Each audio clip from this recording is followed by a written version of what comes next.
When the United States entered the Second World War, the country was woefully unprepared for the U-boat menace. The government had neither ships nor strategy and was desperately trying to develop both, even as they were trying to hide from the public the extent of the damage that the German U-boats were doing to shipping in U.S. waters. The U-boats had such a run that the period from January of 1942 to about August of that year was referred to by U-boat commanders as the happy time.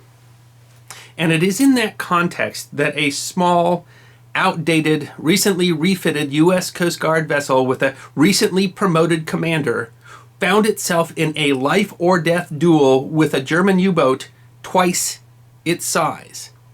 And it is a fight that deserves to be remembered. On December 8th, the day after the Japanese attack on Pearl Harbor, the United States officially declared war on the Empire of Japan. 3 days later, on December 11th, Japan's allies Germany and Italy declared war on the United States. The U.S. Senate voted to declare war on Germany and Italy just a few hours later, and the U.S. had fully entered the Second World War. But in many ways, the U.S. was not prepared for that war.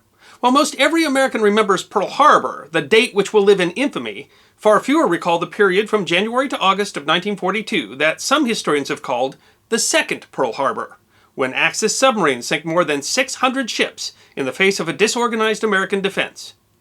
Thousands of lives, mostly of civilian merchant mariners, were lost. Calling it a second Pearl Harbor is actually an understatement. It is not that Germany was heavily prepared. They had relatively few long-range U-boats, and they were themselves surprised by the Japanese attack on Pearl Harbor and the U.S. entry into the war, and so had not pre-positioned their boats. But they were much quicker to act in the face of a slow and confused American response.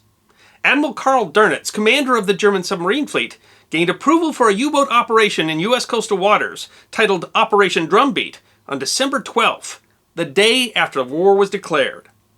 The gravity of the Allied shipping losses are partially compounded by the fact that, in an effort to preserve national morale and deceive the enemy as to their success, the U.S. actively suppressed reporting of the losses.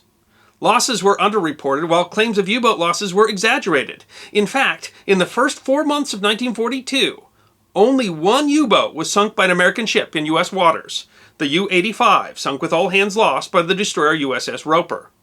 Americans hardly realized at the time that we were at war, more or less taking substantial losses. Britain had been fighting the U-boat since 1940 and had learned many lessons, but the U.S. was excruciatingly slow at taking British advice. American ships continued using normal shipping lanes. Despite the British experience, the U.S. refused to move to a convoy system in the mistaken argument that that would increase targets. U.S. officials were afraid to issue blackout orders to coastal cities, not wanting to affect tourism or alarm the population. When British intelligence was able to provide a detailed warning to the U.S. of the U-boats heading to the United States, the Navy warned area commanders, but did almost nothing else to prepare or respond. German U-boats operated off the East Coast with virtual impunity, so unafraid of the Americans that they were hunting in waters usually considered to be too shallow for submarine operations because they limited the ability to avoid anti-submarine depth charges. U-boat captains referred to this period as the American shooting season. One of their favorite places to hunt was on the Outer Banks of North Carolina, which earned the nickname Torpedo Alley. By the end of the war, the wrecks of some 400 ships littered the ocean bottom in Torpedo Alley. It was there, in Torpedo Alley on May 7th of 1942, that the newly refitted Thetis-class U.S. Coast Guard patrol boat Icarus encountered the Type VIIC submarine U-352. The Thetis-class patrol boats were designed in 1930 to combat the practice of running liquor into the United States during the era of Prohibition, which was commonly called rum running. In all, 18 of the vessels would be built between 1930 and 1934. They were fast and efficient, built to run down the smugglers. The steel-hulled boats took their names from Greek mythology. Icarus was the seventh to be built by the Bath Iron Works in Bath, Maine, and launched in March of 1932. When the Germans launched Operation Drumbeat, the major U.S. naval assets were committed to the North Atlantic. Naval assets were spread thin, and the U.S. was desperately short of specialized anti-submarine vessels. They were even operating converted yachts and nearly 40-year-old gunboats. The Thetis-class vessels, despite their small size, were refitted with depth charge racks and pressed into anti-submarine duty. Powered by two 670 horsepower engines, a Thetis-class patrol vessel had a length of 165 feet, a draft of 7 feet 6 inches, and a displacement of 332 tons. The top speed was 13 knots.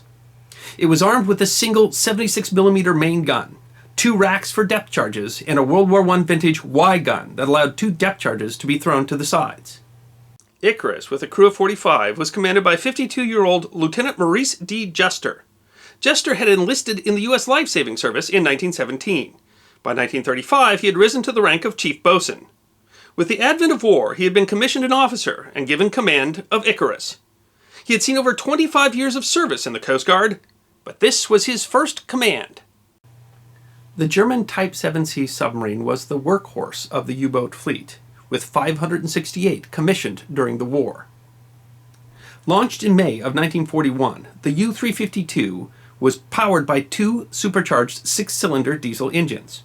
It had a length of 220 feet, a draft of 15 feet, and a displacement of 764 tons. The submarine had a maximum surface speed of 17.7 knots and an underwater speed of 7.4 knots. It could operate in depths up to 750 feet. It was armed with an 8.8 centimeter main deck gun and 5 torpedo tubes, 4 in the bow and 1 in the stern. It was larger, newer, faster, and more heavily armed than the Icarus.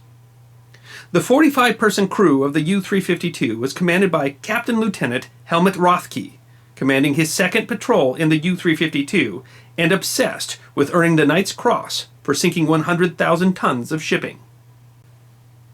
Rothke and the U-352 had arrived off the coast of North Carolina on May 2nd after a 4-week crossing. Rothke was anxious to get his first kill. When his radio man told him that he heard propeller noises, Rothke decided to attack, a dangerous move in broad daylight. Rothke looked through the periscope and saw a mast, and so he fired 2 torpedoes at the as-yet unidentified vessel. On the Icarus, the soundman had heard an unidentified noise on its outdated sonar equipment. Jester had just come to the bridge when the little boat was rocked by an explosion. Rothke's torpedoes had missed, but one had exploded nearby on the ocean bottom. Unfazed, Jester called his crew to battle stations and charged the location of the sonar sound. When Rothke heard the explosion, he assumed that he'd gotten his first kill. But when he looked into his periscope, he was shocked to see an armed cutter charging his direction. The hunter had become the hunted. Still, Rothke outgunned the Icarus if he could only evade them long enough to be able to surface and get his crew to the deck guns. Rothke decided to make a run to the spot where his torpedo had exploded, knowing the debris it had kicked up would hide his propeller noise. But Lieutenant Jester, the veteran, anticipated the move and kicked off 5 depth charges in a diamond formation. The attack devastated U-352. The hits near the conning tower broke out all the gauges, disabled the periscope. Hits in the rear knocked the engines off their mounts, and a hit in the front blew off the deck gun.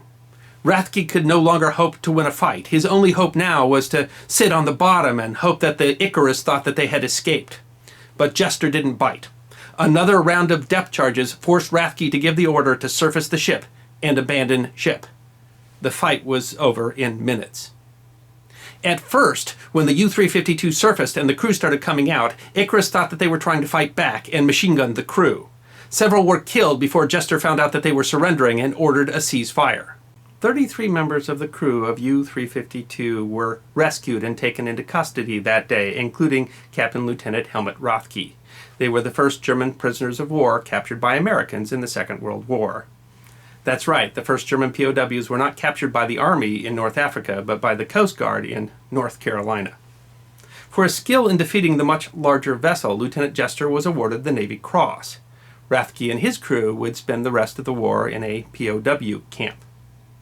The happy time would go on for several more months, and quite a few vessels would still be sunk, but eventually America wrested back control of its shores.